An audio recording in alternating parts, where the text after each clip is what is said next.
In this dance, which is called Uprising Joy, we focus on the touch. And the touch is one of our senses that is not really appreciated so much as other ones, like the vision or the hearing. But it is very essential for little kids when they are born. When they are not touched, they will get damaged in a way.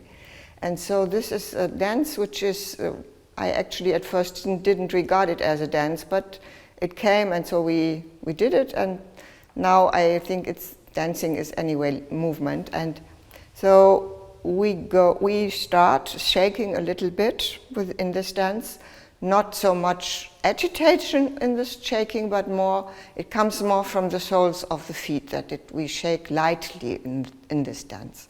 And then we start putting our hands on the floor and letting go of the head. And then we touch earth, and then we touch our feet. And then we go on with the legs, knees, and our vulva and our hips, our belly.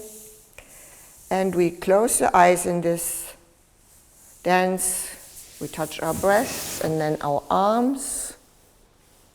And it is very slow, even slower than I'm showing now. And we really feel our little finger, our ring finger, and the middle finger, and so on. And then we do it to the other side as well. We feel it, how this touch is good for us. It gives us a certain strength, because touch has to do with the border of the body. And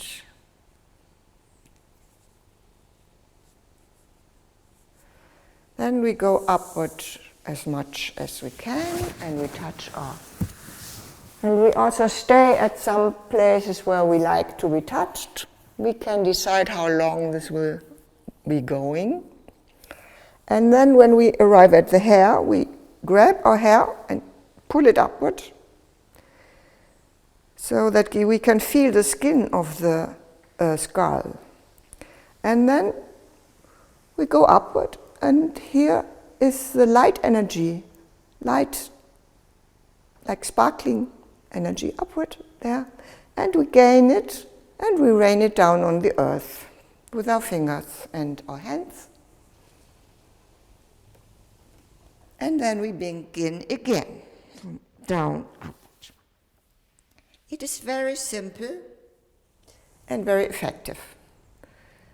And it does not require a lot of time, but when we do it, we get ourselves more centered again out of this status of worrying and agitation in which we, because of the world, very often are in.